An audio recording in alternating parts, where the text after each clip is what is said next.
Hello everyone, greetings and welcome to the channel.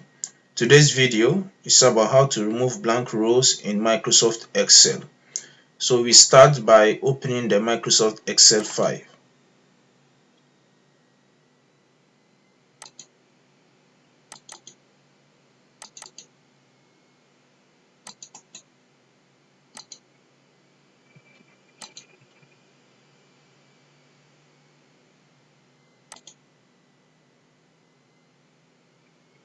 Then we wait for the Microsoft Excel application to load.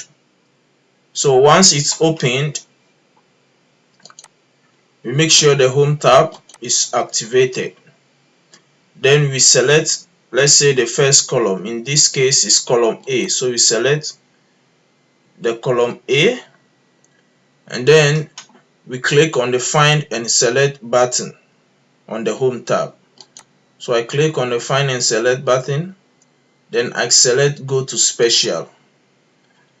Once the pop-up dialog opens, we select blanks. Since we want to delete blank rows, we select blanks and then we click on OK.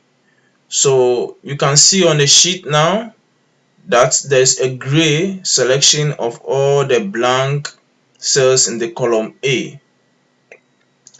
Then on the same Home tab, we click on the Delete button and then from the list of options we select Delete Sheet Rows.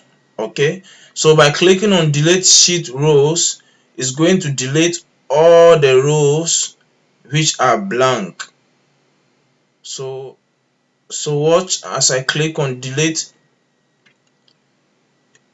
Sheet Rows.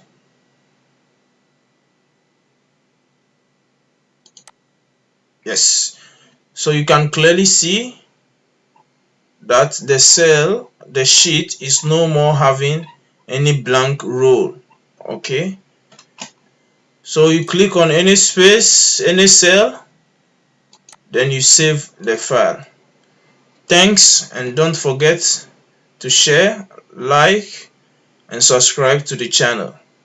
Thank you so much.